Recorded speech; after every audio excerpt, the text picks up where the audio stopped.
je sais, en France, on n'est plus à une débilité près. On va nationaliser ArcelorMittal. C'est la nouvelle idée. Mais moi, j'ai 3 bonnes nouvelles quand même. Allez, on tient le coup. C'est votre argent, c'est votre week-end et c'est une émission exceptionnelle. Exceptionnelle, on va faire le point évidemment sur tout ce qui a fait la semaine en économie, en finance, sur les marchés, sur votre argent. Au sommaire aujourd'hui, vous allez voir un cocorico, parce que j'en ai marre du French bashing, que je pratique quasiment tous les jours d'ailleurs. Le mot de la semaine, c'est énergie. Vous verrez la question macro. On va parler de nos amis anglais qui commencent à nous ressembler étrangement. Est-ce qu'ils ont raté leur Brexit? Le chiffre de la semaine, c'est 0. 0, c'est la note que le FMI a donnée à la copie allemande sur la relance en disant ça ne sera pas suffisant. En deuxième partie de l'émission, on va parler de la bourse qui a rebondi, qui a quasiment effacé les pertes de novembre. Est-ce que c'est terminé et puis on repart vers la hausse? Nos experts vont le dire. La question d'argent, quel est le placement de la semaine? Top flop de la semaine, le top 3 des gérants, les actions à acheter ou vendre. Mais vous le savez maintenant, pour une émission exceptionnelle, qu'est-ce qu'il faut? Des invités exceptionnels. J'ai le plaisir de vous présenter notre Jedi de l'économie et de la finance. Le paquebot France coule tandis que le yacht suisse... Le lac est calme. Non, le yacht suisse, oui, est un long lac tranquille, j'allais dire. On va connaître leurs secrets grâce à Patrice Gautry. Quoi que vous m'aviez dit, vous êtes chef économiste à l'Union bancaire privée, merci d'être là. Vous m'avez dit quand même que les croissances économiques, pour l'instant, c'est pas tout à fait ça. C'est relativement modéré, mais ça résiste. Le choc des exportations et des droits de douane. Oui, il y a eu un passage difficile, notamment dans certains secteurs. Là, comme on a négocié, on devrait plutôt repartir du bon pied. Bon, ça a servi d'envoyer des Rolex et des lingots d'or. Comment persuader, puisque le chocolat ne fonctionne pas? Pour lui, le paquebot France n'a jamais été aussi beau. Il ne se promène jamais sans son drapeau français, ni sans chanter la Marseillaise. Pierre Chang, gérant de portefeuille action, la financière de l'échiquier. Vous avez vu, Pierre, que j'ai fait un thème pour vous avec un cocorico français. Vous êtes très heureux. Oui, vous étiez même inquiet. Vous m'avez envoyé des messages pour savoir si j'étais malade. Tout va très bien. Non, mais je suis très heureux de vous accueillir dans la communauté du Francis Bach. Voilà, c'est très bien. Voilà, bravo. Il fut une époque où l'économie polonaise était marxiste et l'économie française libérale. Aujourd'hui, c'est l'inverse.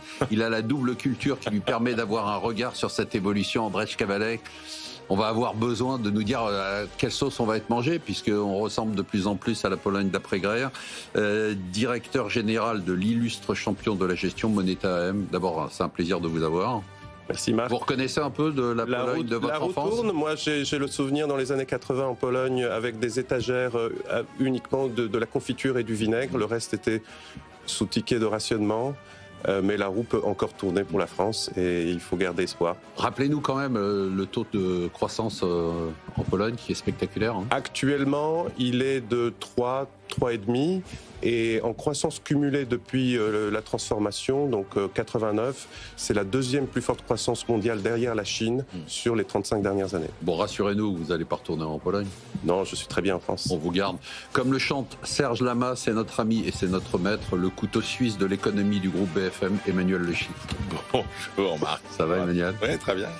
Allez, on passe tout de suite au premier sujet de la semaine et j'ai voulu vous donner le moral, il fait pas beau, c'est le week-end, il faut garder la pêche. La France va battre en 2025 un record, et ce n'est pas un record d'impôts, c'est un record sur les exportations d'énergie grâce au nucléaire, aux énergies renouvelables, aussi du fait de la baisse de la demande. Au-delà de ce chiffre, ce qui est intéressant, c'est qu'on peut dire que la politique énergétique de la France a été un succès grâce à des décisions courageuses après la Deuxième Guerre mondiale et les années 70. Avec votre regard extérieur, Patrice, quel enseignement on peut tirer de ce succès français? On peut dire en matière énergétique, on peut parler d'un succès français pour la France? Alors oui, parce qu'en fait, on a la chance effectivement d'avoir un mix de production de l'énergie qui est plutôt favorable, compte tenu effectivement des problématiques que l'on a eues récemment avec l'approvisionnement, la sécurité des approvisionnements.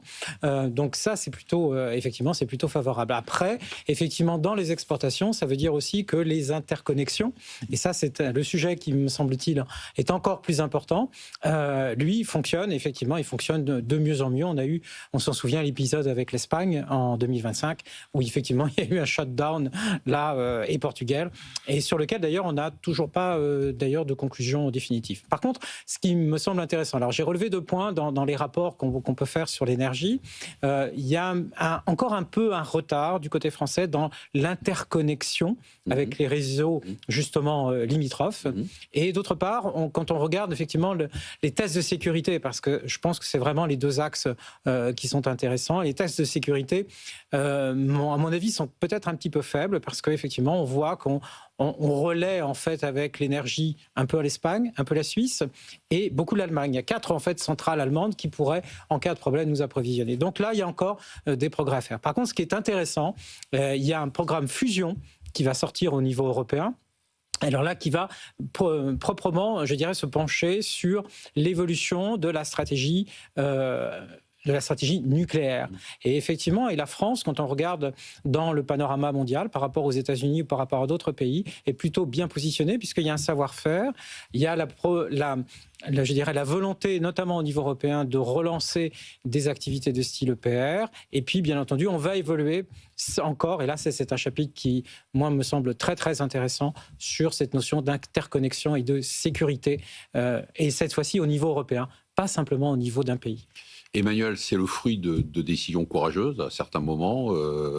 Est-ce qu'on a des enseignements à tirer de là quand on voit un peu le désastre dans lequel on est aujourd'hui en matière de vision et de décision? Alors, plusieurs choses. D'abord, EDF a été très très fort pour nous raconter la belle fable de l'énergie nucléaire, parce que je me rappelle de travaux d'économistes dans lesquels on montrait que finalement, entre les pays qui n'avaient pas fait le choix du nucléaire, qui étaient restés aux hydrocarbures, et nous qui avions fait le choix du nucléaire en termes d'investissement, etc., c'était pas évident que le choix du nucléaire ait été payant. Bref, aujourd'hui, on en profite un maximum, et c'est la période rêvée, parce qu'on n'est pas encore au moment où on va devoir affronter les nouveaux coûts que le renouvellement de notre parc nucléaire va générer.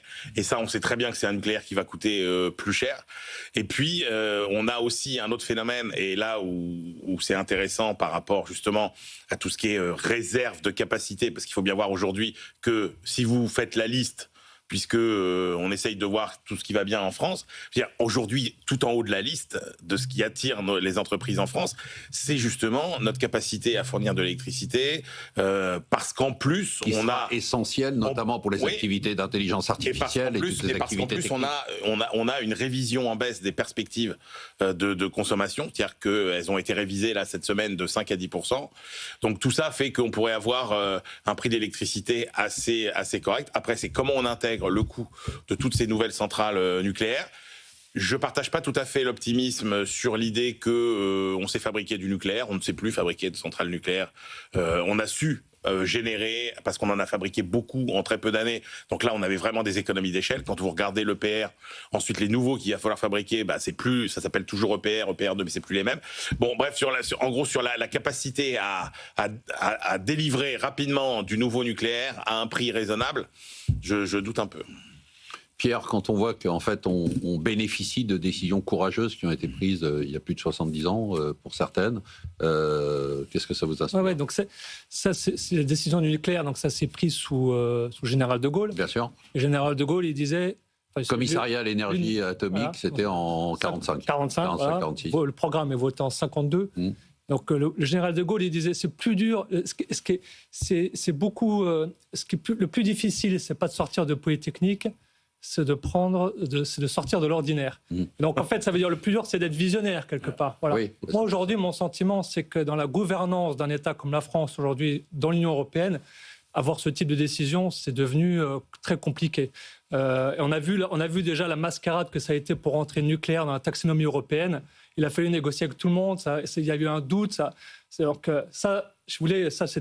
c'était beaucoup plus simple à l'époque. Donc je veux dire, oui, c'est difficile. Là, les vents ont tourné, parce qu'aujourd'hui en Europe, vous avez clairement maintenant une majorité de pays qui semblent prêts à relancer le nucléaire. Et même l'Allemagne envisage de réouvrir une centrale.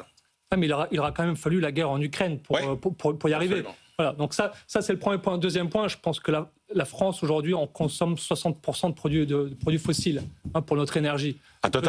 Au total, pas sur l'électricité. La consommation, non, l'électricité, c'est 25%. Donc je veux dire, on a encore...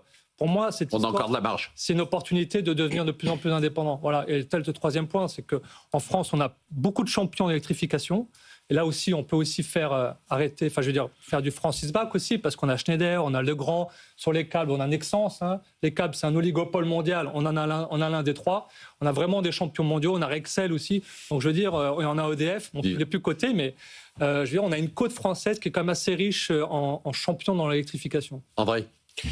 Alors, sur l'électrique, bien sûr, décision courageuse, mais aussi prise un tout petit peu sous la contrainte. Je rappelle, l'accélération du programme nucléaire a été prise dans un contexte de choc pétrolier, donc la France n'avait tout simplement pas de choix.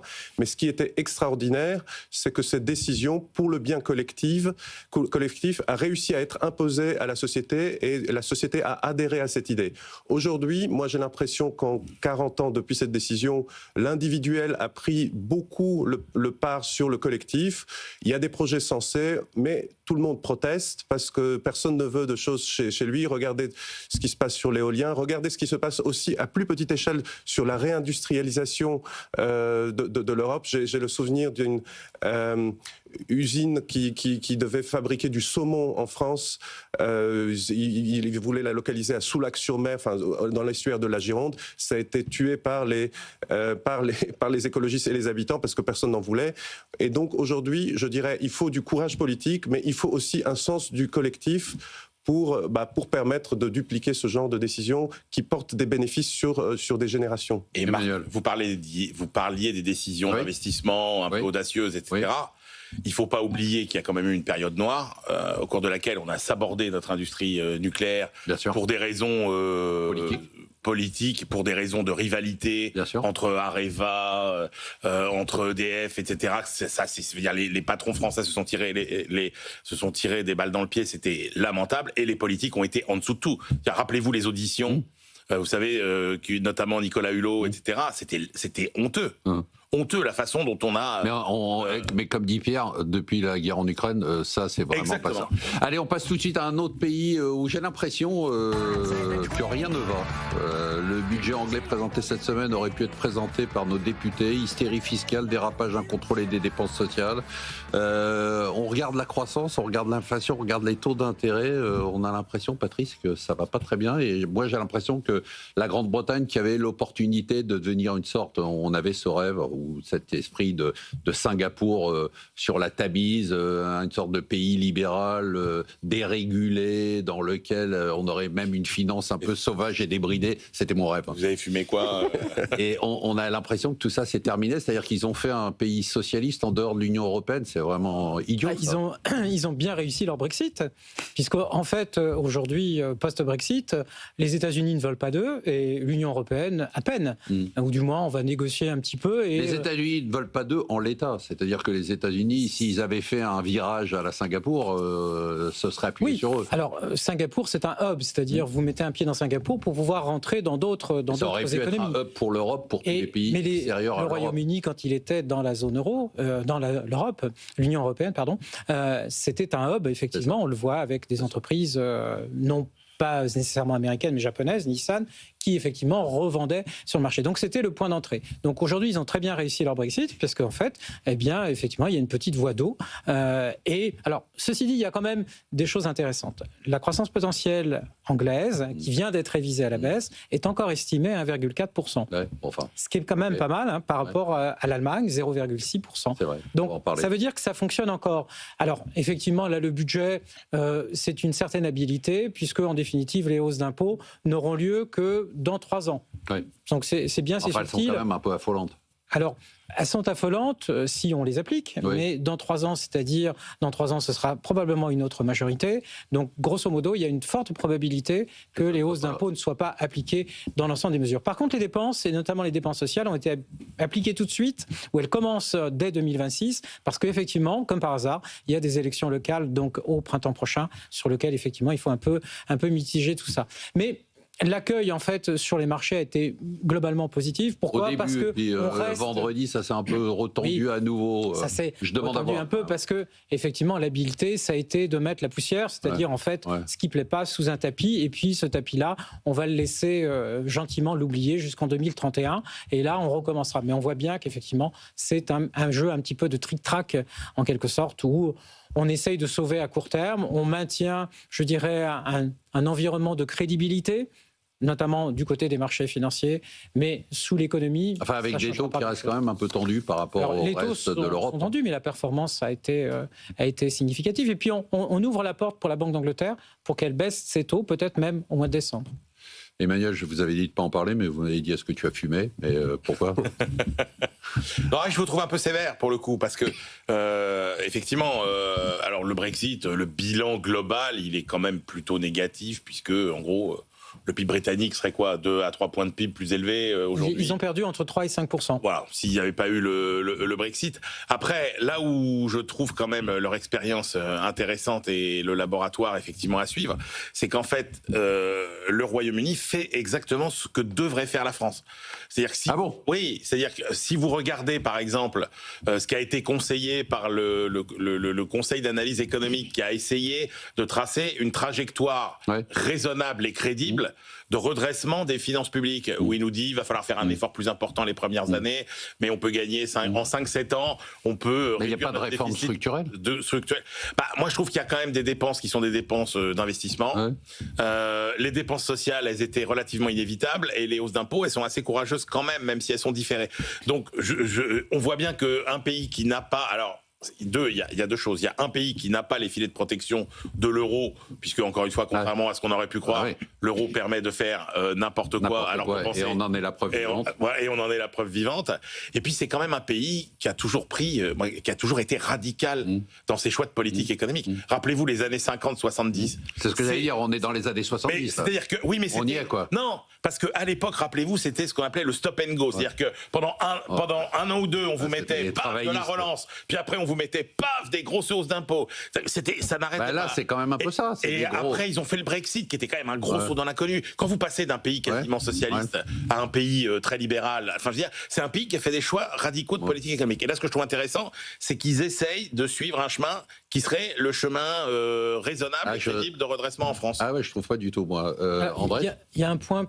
Peut-être juste rapidement, c'est que justement là, ce qui est en train de quand même d'achoper, c'est que la volonté de faire de l'investissement public avec les nouvelles technologies, l'immobilier, etc. Il y avait des programmes très très ambitieux, et là, ça c'est en train de flancher. Ils n'ont pas les moyens. Effectivement, il y a des contraintes budgétaires quand on reste dans une épure de réduction du déficit et de plafonnement de la dette, et l'investissement privé ne répond pas. Et au contraire, l'investissement privé est en train plutôt de faiblir. André. Oui, moi je vous trouve un peu sévère sur le bilan, parce que c'est vrai que, alors peut-être ils auraient pu avoir une croissance supérieure, mais si on regarde depuis le Brexit, la croissance cumulée du Royaume-Uni, c'est 10%, c'est exactement celle de la France. Sur la même période. L'Italie, sur la même période, c'est 7%. Oui, mais et l'Allemagne, c'est 6%. Maintenant, c'est-à-dire ce gouvernement-là, ce qu'il est en train de faire, il est en train de s'aborder le pays. Non, pas nécessairement, parce qu'en fait, le taux de prélèvement obligatoire, même après toutes ces avalanches d'impôts... Oui, il partait de plus bas. Il sera à 38-39%. On est à 45% en France. D'accord. Mais les courbes l'alpha et l'oméga d'une politique économique, c'est pas de ne surtout pas augmenter les impôts. Voilà. Pour moi, si. En fait, non, regardez les marchés cette année, les marchés, le UK plus 25%, la France plus 12%, sur 10 ans, ils ont fait plus 90%, le CAC est à plus 60%. Ils ont des ressorts. Donc je suis sévère. Je pense que vous êtes sévère. Très rapidement, Pierre, parce que c'est assez similaire ce qui se passe en Angleterre par rapport à la France. C'est-à-dire que vous avez un gouvernement qui s'est fait élire sur un programme de centre-gauche et qui tout d'un coup met une barre à gauche. C'est pour renforcer sa base, en fait, parce que dans les sondages, le Labour est en train de s'effondrer, il a perdu 20 points dans les sondages en 10 mois. Comme tous les gouvernements en Angleterre. Vous avez les Verts et Réforme UK. Donc aujourd'hui, vous avez un bloc d'extrême droite à 30%, la droite à 20%. Donc vous avez 50% du pays qui est à droite quand même. Donc vous faites une politique de gauche. Donc c'est pour. Oui, sauf qu'on est revenu à. C'est exactement ce qu'a fait le Cornu en France. Il a fait exactement la même chose. Donc on est exactement dans le même rapport. C'est pour ça, moi je suis assez d'accord. Pour moi, en fait, c'est un tremplin pour la droite, ce qui est en train de se passer. C'est un peu l'énergie du désespoir. Maintenant, les élections, elles sont encore 2029, les prochaines élections. Donc on va voir ce qui va se passer. Mais bon, moi je pense que c'est de la politique pure. Oui, mais enfin, on est quand même revenu à un parti travailliste qui n'est plus le parti communiste qu'il a été. Je trouve que son budget, c'est un budget des années 70. C'est une bonne économiste.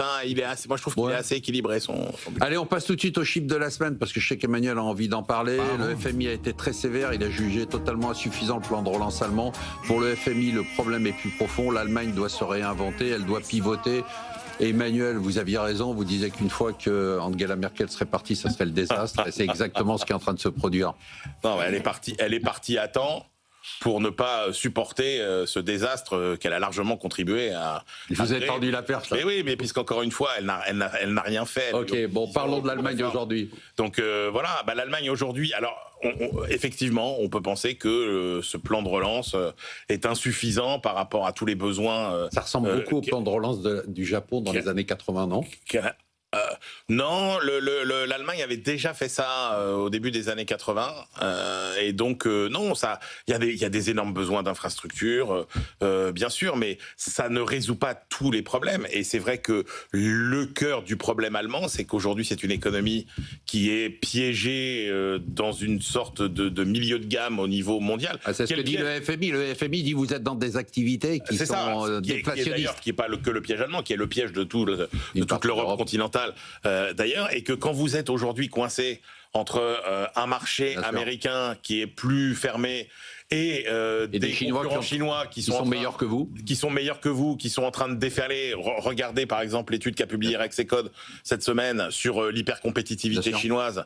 Regardez ce que dit quand même Nicolas Dufourcq, le patron de la BPI. C'est pas neutre quand il dit attendez, si on se protège pas, il y aura plus une PME industrielle de la Pologne, même la Pologne, jusqu'à la Bretagne. Donc il y a franchement et c'est vrai que ce plan de relance allemand sur la modernisation des infrastructures, il apporte des choses. Sur ce positionnement de l'entreprise Allemagne, non. Patrice, on attendait beaucoup de ce plan de relance allemand, notamment pour la France, notamment pour la zone euro. Oui, on attend, mais en fait, ils se sont pris les pieds un petit peu dans ce qui était malheureusement un peu prévisible, c'est la mise en place de ce plan. Le plan, en fait, et les mesures ont été votées en octobre. C'est ça. Donc, effectivement, par rapport aux élections... on pensait que ça allait alimenter notre croissance. Alors, ça fait pchit, effectivement, sur les marchés. À mon avis, c'est pas fini, parce que là, la vraie monnaie va arriver, effectivement, donc, en 2026. Mais revenir il y a quelques points intéressants, justement, alors, c'est pas tellement des critiques, c'est plutôt un accompagnement de ce plan. Dans ce que dit le FMI, il y a 3 points que j'ai retenus. Le premier point, c'est axer prioritairement sur les investissements les plus productifs et qui créent à moyen terme. Le deuxième point, c'est effectivement le deuxième point, je ne sais plus. Le troisième point que j'ai en tête, c'est que cette relance budgétaire, elle n'est pas là ad vitam aeternam. C'est-à-dire qu'à partir de 2028, on va retrouver en fait une rigueur budgétaire et se remettre à plafonner la dette. Donc c'est pour ça qu'il faut aller très très vite, mais il faut aller le mieux possible en termes de croissance potentielle. Le challenge, on parlait de la croissance potentielle, c'est de la faire remonter de 0,6 à 1,3% ou 1,4%. Donc oui, il y a du travail, et le point que j'ai retrouvé, c'est effectivement les problèmes auxquels sont confrontés l'Allemagne, ce sont les mêmes problèmes que tous les pays développés. Le vieillissement de la population, la durée du travail, l'utilisation des travailleurs âgés, le financement de retraite, les inégalités. Et la Chine. Et effectivement, quelque chose qui a vraiment été raté par Merkel, c'est la digitalisation de l'économie allemande. Et la Chine. André ? Moi, je suis beaucoup plus constructif que vous, là encore, parce qu'en fait, l'Allemagne, il y a 2 choses. Il y a le plan de relance. Alors nous, on a parlé, c'est intéressant, avec un promoteur, c'est le principal promoteur allemand, c'est une petite société qui fait seulement 500 millions d'euros de chiffre d'affaires, et lui, il nous explique bien le mécanisme. Donc il dit, voilà, tout le monde va construire des écoles, tout le monde va construire des routes, tout le monde va construire des infrastructures, mais le planning prend 2 ans. Et donc, on va rien voir en 25, on va rien voir en 26, mais pour 27, les carnets de commandes sont pleins. Donc, un peu de patience sur le volet infrastructure. Et après, sur le volet structurel, là aussi, je suis très constructif, puisque l'Allemagne a beaucoup d'atouts. Elle a une base industrielle très puissante. Elle a une situation financière fantastique. Elle a une situation financière très fantastique. Elle a une classe politique qui est capable de consensus pragmatique et rapide. Et elle a surtout, aujourd'hui, défini des politiques. On a vu un plan de relance sur le spatial annoncé cette semaine, 20 milliards. Ils sont très actifs sur la défense. Donc il y a un repositionnement peut-être de l'industrie automobile en partie vers la défense. Ils sont en train de travailler sur la fusion nucléaire avec des ambitions très fortes pour sauter des technologies. Et donc moi je dirais, il ne faut pas enterrer l'Allemagne. Elle est en pleine reconstruction, et cette croissance potentielle, on va la voir monter au fil des années. Alors, elle ne sera pas flamboyante, mais elle sera plus élevée que celle d'aujourd'hui. Bon, finalement, encore une fois, l'Allemagne fait ses trucs dans son coin, et c'est dommage au regard de tout ce qui pourrait être fait au niveau Alors, ça, c'est quelque chose qui est illustré dans le... On n'a pas le temps, je suis désolé. C'est dommage, parce que ça... Allez, rapide. Alors, dans le rapport européen en disant il faut jouer en fait le marché unique européen. Exactement. Et l'Allemagne doit devenir plus européenne. Voilà. En tout cas, ce qu'il faut à l'Allemagne, c'est un leader et donc peut-être le retour espéré par Emmanuel Le Chiffre d'Angela Merkel. Oui. On se retrouve le général en deuxième. De Gaulle va revenir aussi. Ah bon? Oui, bien sûr. C'est un scoop ou c'est... Ah non, mais c'est aussi peu probable que le retour de Merkel. On se retrouve en deuxième partie de l'émission pour parler de la bourse, pour parler du placement de la semaine, top ou flop, et le top 3 des gérants avec les actions à acheter ou vendre. BFM Business présente C'est votre argent. Marc Fiorentino. Et j'espère que vous avez eu la pêche après cette première partie. Alors figurez-vous que mes invités, il y en a qui sont positifs sur la France, positifs sur la Grande-Bretagne, positifs sur l'Allemagne. Bon, ben tout va bien alors. On continue et on parle des marchés qui, eux aussi, ont été très positifs cette semaine. On a même quasiment effacé la baisse de la semaine dernière. Vous vous rappelez, la semaine dernière, il y avait évidemment les résultats de Nvidia, mais toutes ces inquiétudes sur la bulle IA. Et puis on a l'impression que cette semaine... qu'est-ce qui s'est passé, Pierre? Pourquoi l'ambiance a changé comme ça d'une semaine à l'autre? Je pense il y a vraiment la perspective de baisse de taux aux États-Unis. Je pense que ça, c'est un élément qui est important. C'est-à-dire que, pour rappeler, il y en a eu 2 déjà, et on avait quasiment plus de chances d'en avoir une, et puis il y a eu des déclarations de membres de la Fed, et là, les probabilités remontent un peu, c'est ça? Tout à fait. Donc là, dès le mois de décembre, il pourrait y avoir des baisses de taux, et donc ça, c'est quand même, pour l'année 2026, c'est quand même un bon présage, parce qu'en général, quand la Fed baisse ses taux, et c'est dur de se mettre, on dit don't fight the Fed, c'est-à-dire quand la Fed baisse les taux, les marchés actions normalement ne baissent pas, et en général même ils montent assez vigoureusement. Donc, c'est surtout qu'on attend des baisses très importantes quand il y aura le nouveau patron de la Fed. Hein. Tout à fait, ouais, exactement. Donc là on peut même parler de 100 ou 200 points de base de baisse en 2026, donc c'est vraiment une baisse d'envergure. Donc là dans ces conditions-là... Donc ça c'était l'élément principal, vous pensez, de la remontée aujourd'hui? Moi je pense que ça a été vraiment l'un des moteurs. Patrice, sur les taux d'intérêt, justement, cette idée que il y aurait une baisse de la Fed, qu'elle soit à 0,25 en décembre ou en janvier, c'est pas important, mais qu'il y aurait ces jumbo cuts, ces baisses de taux très importantes en mai. Est-ce que ça sera possible si l'inflation ne baisse pas aux États-Unis? L'inflation va baisser mécaniquement parce qu'il y a les effets de base. Okay. Et qu'en définitive, si on est encore inquiet sur une trajectoire d'une inflation qui reste à 3%, il y a encore des indices, alors on les a pas, mais ils vont sortir. Et donc, on va avoir en fait les corps PCE, lui, va monter à 3%, il n'y est pas encore. Et les autres sont déjà à 3%. Donc, on va rester à 3% parce que les entreprises vont faire passer encore quelques hausses de prix au premier trimestre. Et puis après, les effets de base vont nous ramener vers 2,5. Et 2,5, effectivement, la Fed peut suivre la trajectoire de la baisse de taux. Descendre jusqu'à 2,5. On n'a même pas besoin, je dirais, de mettre du Trump dans la décision de la Fed. Je veux dire, si, dans un premier temps, elle baisse parce qu'il y a des inquiétudes sur le marché de l'emploi. On ne sait pas du tout où est le point d'équilibre. Et dans un deuxième temps, donc premier temps, c'est-à-dire par exemple le premier trimestre et le mois de décembre inclus. Et le deuxième temps, c'est à partir du printemps. On peut encore baisser et on a un objectif à 2,75 sur les taux. Alors, je ne sais pas si c'est plus agressif ou moins agressif. C'est quand même très Mais agressif. Pour moi, on peut le faire. Alors, l'intérêt, c'est de dire que en faisant ça, la Fed va sécuriser en quelque sorte, je dirais, le rebond américain. Le rebond américain est en train de se matérialiser, mais entre la K-économie, c'est-à-dire les théories du ruissellement et ces investissements qui sont centrés sur l'AI, on peut avoir des éléments de fragilité. Là, on sécurise effectivement le rebond et surtout, on baisse les taux d'intérêt réels. Et ça, c'est un élément puissant, à mon avis, de soutien aussi pour les marchés risqués.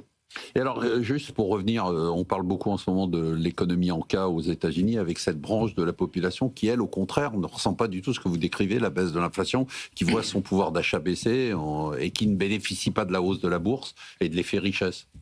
Oui, alors là, effectivement, on est sur... C'est un élément de fragilité, effectivement, de l'économie américaine. Et la question, c'est de dire combien de temps ça peut durer. Parce que là, on sort des modèles traditionnels économiques. C'est pour ça, d'ailleurs, que M. Trump, à l'aube, effectivement, ou dans le but de la préparation des mi-termes, commence à lancer l'idée de dire, on va distribuer, avec un plafonnement de ressources, mais on va distribuer $2 000 pour, effectivement, faire de la relance de pouvoir d'achat. Mais alors là, si on relance ça, attention à l'inflation dans les services, et la Fed ne sera pas aussi prompte à réagir sur les taux. Ça vous amuse, ces histoires d'économie en K, en V, en L, Emmanuel Le Chiffre, ça c'est vraiment de la théorie économique ou c'est du pipeau journalistique? Ah non, pas du tout, c'est de la théorie économique. Il y a eu tout un tas de... Alors je pense que beaucoup... Je me mets dans le pipeau. Beaucoup de lettres y sont passées, on a eu le I, on a eu le U, il y avait la fameuse courbe en J. Oui. Vous savez, au départ... Celle-là, on la connaît. Voilà, il y avait le V, il y avait le W, ce qu'on appelait le double dip, quand vous sortiez de récession, puis vous replongiez... Et là, le K, ça vous convainc? récession.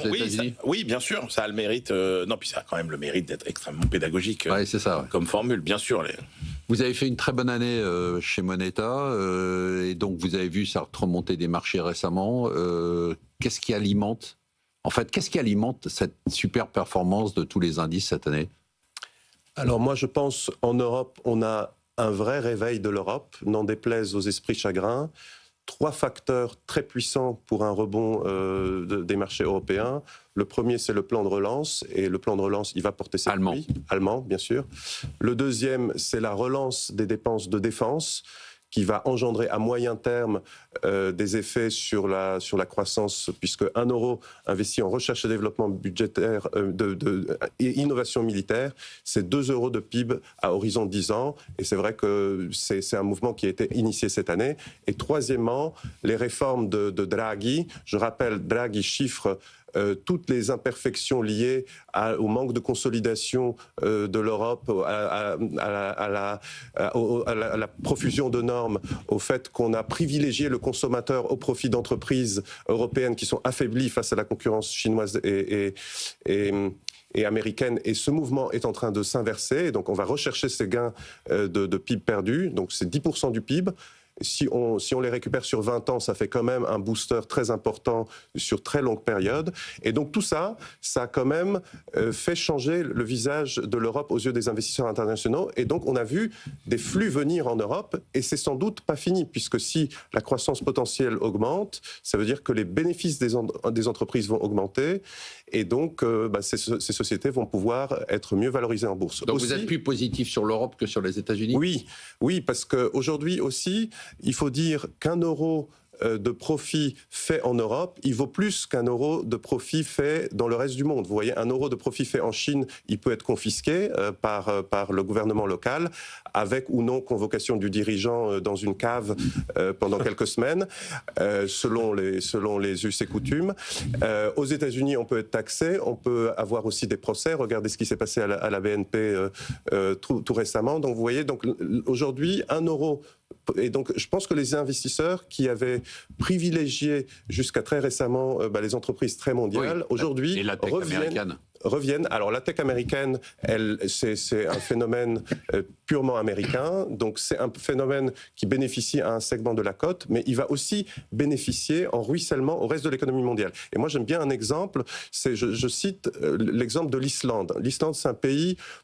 Tout le monde connaît l'Islande, ils n'ont rien inventé. Alors c'est un pays très riche, ce sont des pêcheurs de morue, mais qu'est-ce qu'ils font ? Ils appliquent les technologies du monde entier pour une organisation efficace de leur société. Donc ils ne sont pas nécessairement les inventeurs de ces technologies, mais en les adoptant, en les utilisant bien efficacement, on peut être aussi très riche. Et c'est l'exemple que vous avez dit. L'Allemagne a par exemple un retard énorme dans la numérisation de son administration, la France aussi par ailleurs, et donc on peut rechercher des gains de productivité liés à l'IA, et donc on va en bénéficier sans en être les inventeurs. Donc il ne faut pas non plus être totalement pessimiste en se disant on est à la pointe. Qu'est-ce qui vous fait dire, Pierre, je vous passe la parole, qu'est-ce qui vous fait dire, Emmanuel, si tu dois réagir là-dessus, qu'est-ce qui vous fait dire que le rapport Draghi, même Draghi dit on n'écoute pas ce que je dis.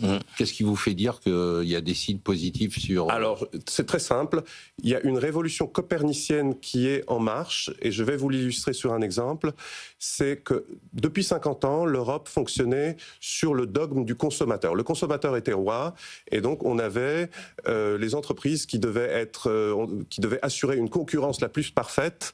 Je vais prendre 2 exemples. Je vais prendre Siemens Mobility et Alstom, 2 entreprises qui fabriquaient le TGV, donc technologie européenne, et qui devaient fusionner il y a 6 ans. L'Europe a refusé cette fusion. En face, il y avait déjà un acteur chinois très puissant, CRRC, une entreprise d'État qui faisait 30 milliards d'euros de chiffre d'affaires, contre 16 pour nos 2 combinés. Bilan, qu'est-ce qui s'est passé ? Eh bien, cette société, aujourd'hui, tous les appels d'offres internationaux sur le train rapide, je rappelle, c'est à la base une technologie européenne qui a été exportée et améliorée en Chine, sont gagnés par les Chinois. Et donc aujourd'hui, si cette fusion était proposée... Oui, mais qu'est-ce qui vous fait dire, je comprends ça, mais qu'est-ce qui vous fait dire que c'est en train de changer ? Mais parce qu'il y a des exemples véritables. Regardez dans les télécoms, 36 opérateurs en Europe, ils sont en train de se consolider. Moi, je ne sais pas combien il y en aura dans les 10 ans à venir, mais je sais qu'il y en aura moins. Et donc ça, c'est des gains d'efficacité, parce qu'aujourd'hui, on gaspille gaspille le bon ingénieur européen qui éparpille ses forces en faisant les mêmes recherches dans 36 opérateurs, demain, il le fera dans 3.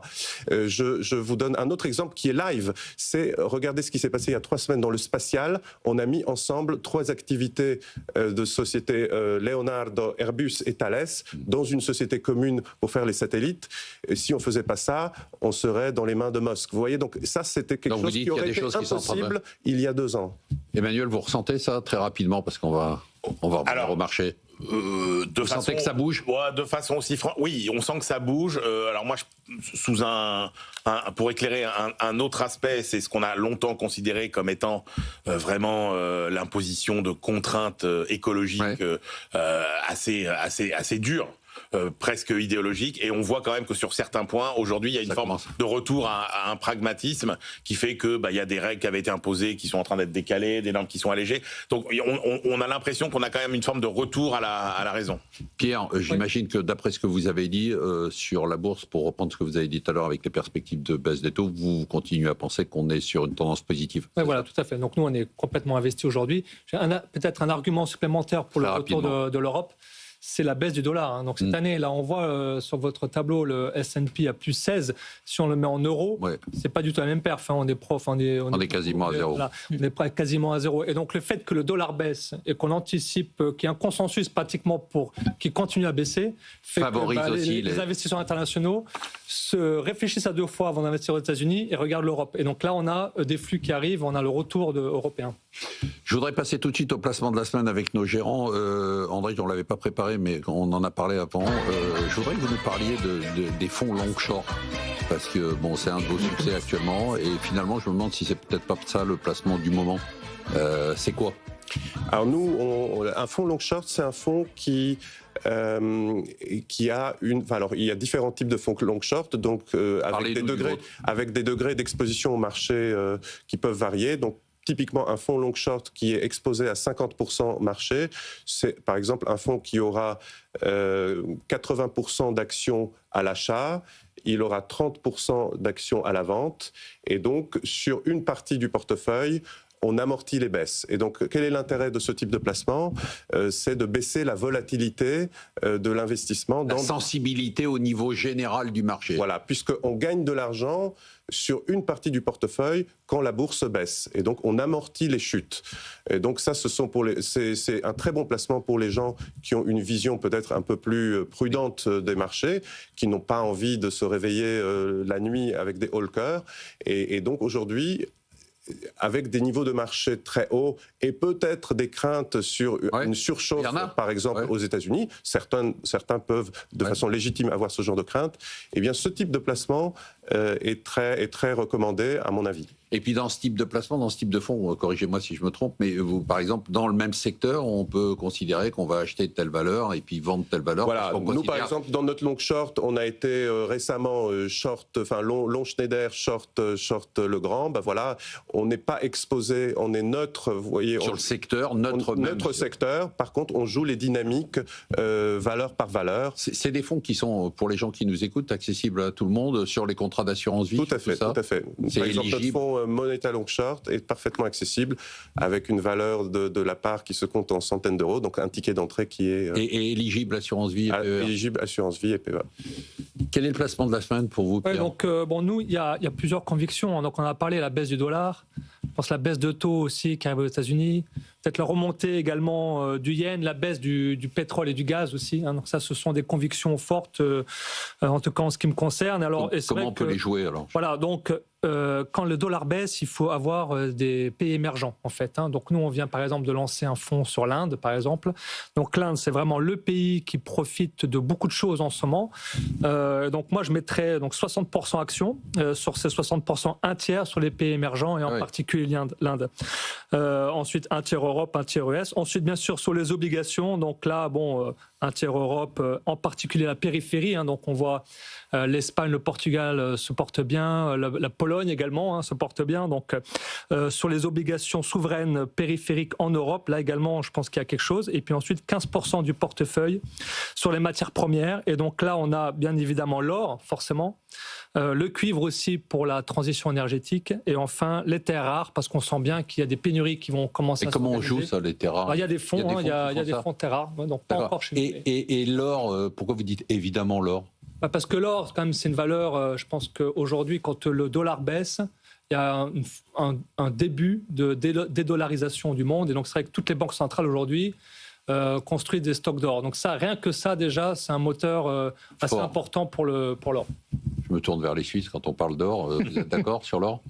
Oui, on en a par exemple presque 10% dans un portefeuille, mais c'est 10% qu'on va gérer. C'est-à-dire qu'on voit bien, en fait, la hausse de l'or a été très très rapide pour tous les éléments qui viennent d'être mentionnés. Et puis là, on est un peu dans une période de digestion, une période de pause. Donc en fait, sur ces 10%, on va mettre des protections ou au contraire mettre des options. C'est-à-dire... Mais 10% quand même. Ça reste quand même oui, 10%, et donc on peut passer de 8 à 12 selon l'environnement.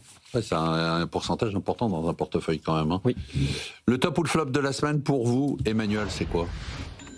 Vous me prenez de court. Allez, André, top ou flop de la semaine? Top ou flop de la semaine, c'est nos députés qui ne donnent pas l'exemple. Alors, on citait tout à l'heure le général de Gaulle qui était visionnaire économiquement. On peut revenir plus tôt dans l'histoire avec Louis XIV qui avait son intendant général aux finances, Colbert, qui avait lancé les premières manufactures françaises. Donc l'exemple venait de haut et on en a certaines qui ont résisté jusqu'à aujourd'hui. C'est par exemple l'entreprise Saint-Gobain. Nous, en voyant les déclarations... Bah oui, il en reste, c'est bien de le rappeler, quelque chose. C'est extraordinaire. De Gaulle, moi j'adore l'idée d'une vision historique qui a permis aujourd'hui d'avoir des champions, quoi.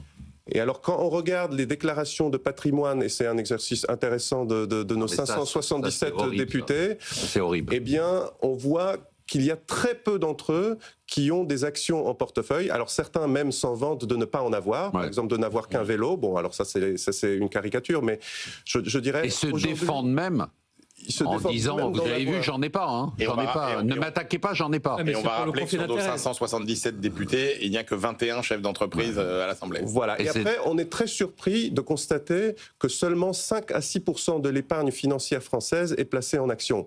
Or, moi, je vais donner juste 3 chiffres. Les 800 sociétés cotées à la Bourse de Paris, c'est 550 milliards d'euros de chiffre d'affaires et c'est 8,5 millions d'emplois en France, en Europe et dans le monde. Voilà. Donc en investissant dans ces entreprises, ce n'est pas mal. C'est soutenir l'économie, construire le futur. Surtout que parallèlement à ça, ils disent on va taxer la fortune improductive. C'est-à-dire qu'on veut flécher l'argent vers les actions, mais nous, on n'en a pas. Ce qui est quand même totalement aberrant. Pierre? Non, moi, ce qui me frappe, c'est on en parle depuis tout à l'heure, les top, bien sûr.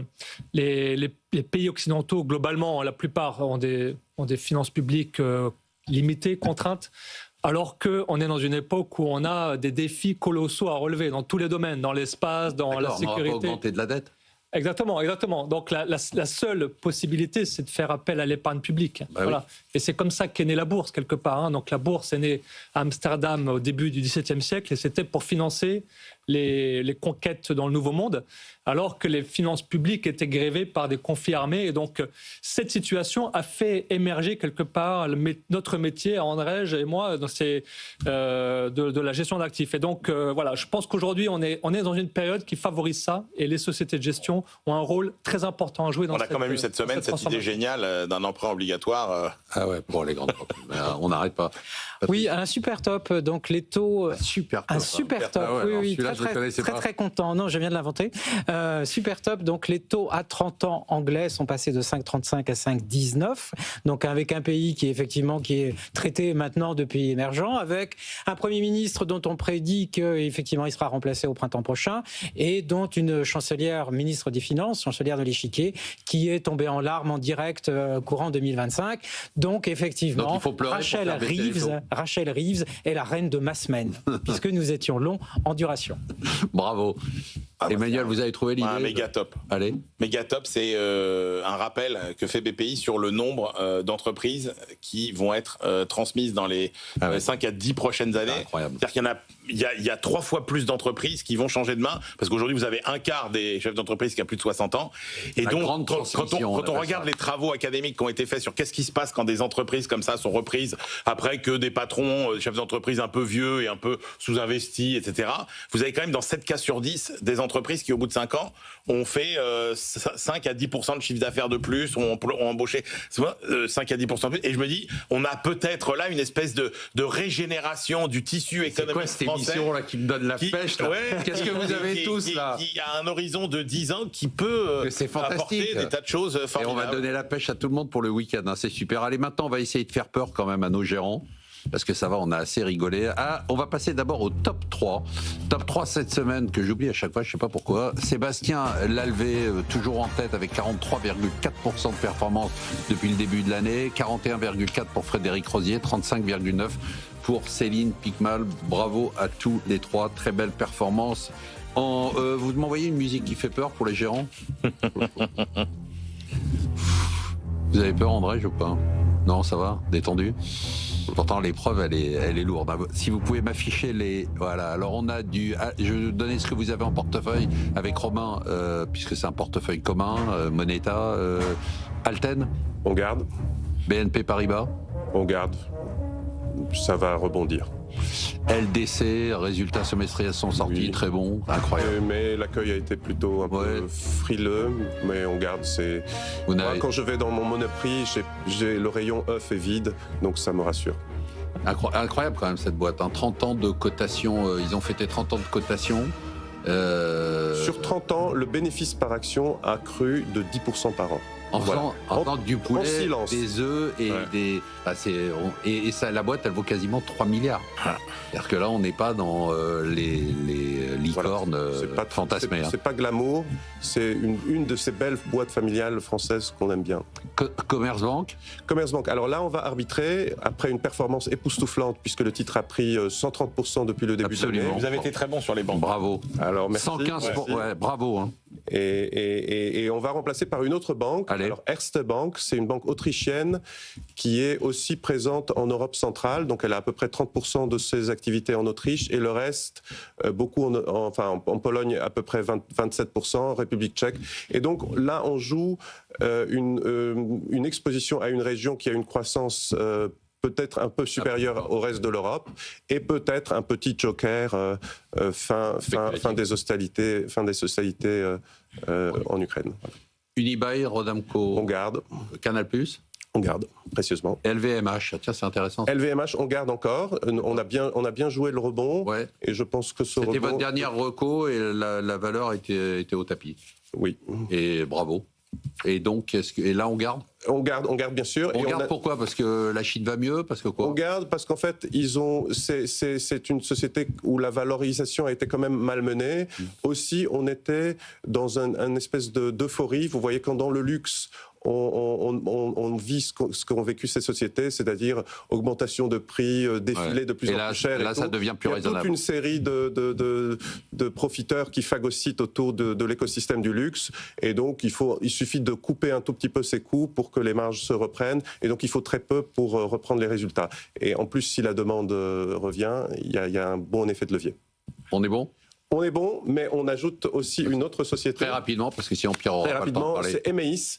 Emeis, c'est l'ancienne Orpea. Ah oui. Donc là, on joue le retour de l'ancien vilain canard, avec une société qui, depuis les problématiques, a été reprise par un nouveau management, a réussi à refinancer son bilan.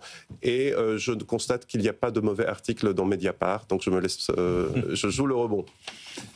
Alors, on va faire très rapidement avec Pierre donc la revue de son portefeuille pour qu'il ait le temps de nous donner ses recommandations. Atos avec 2S Software, ID Logistique. On garde. Séché Environnement, Arcadis, Voltalia. On sort. Ok. EDP, belle performance. Ouais. EDP, on garde. R. Et Carrefour. Oui, on garde. Qu'est-ce qu'on achète? On achète un Allemand qui s'appelle Knorr-Bremse, qui est le champion un équipementier pour les. Alors, dites à Emmanuel parce qu'il croit que c'est la soupe. Non, c'est pas du bouillon. C'est un équipementier pour les trains et les camions. Voilà. Et pourquoi le plan de relance allemand et surtout un marché du rail qui est très très bien orienté pour longtemps et le marché du camion lui qui est en train de rebondir, qui est en train de toucher le fond, qui va rebondir probablement quelque part en 2026 et donc l'association de ces deux éléments fait que ça peut fonctionner. André, vous en avez? Non, mais je trouve que l'idée chatouille agréablement mon oreille. Donc vous n'êtes pas venu pour rien. Vous n'êtes pas venu pour rien. Vous allez. Non, on apprend toujours quelque chose, Marc. Bah moi aussi, c'est ce que je dis toujours en sortant de cette émission, c'est que j'apprends toujours quelque chose et c'est pour ça que je continue à faire. Merci de nous avoir suivis, merci à tous nos invités. On se retrouve la semaine prochaine pour une émission dont je peux déjà vous dire, puisqu'on me le dit dans l'oreillette, qu'elle sera exceptionnelle. Surtout, n'oubliez pas que vous pouvez nous écouter, nous voir, nous réécouter, nous revoir en replay pour combattre nos records de 2025. Et surtout, n'oubliez pas la librairie de l'Écho, Emmanuel. Absolument. On va évoquer les mêmes thèmes qu'aujourd'hui, un peu avec Julien Damon, Patrick Artus. On va passer le modèle français au banc d'essai. Ah, bah très bien. Vous nous direz si c'est positif ou négatif. Absolument. Un peu moins positif que, là, franchement, que l'émission qu'on vient de faire. Si après cette émission qu'on vient de vous faire, vous n'avez pas la pêche, alors là, je peux plus rien faire pour vous. C'est votre argent sur BFM Business.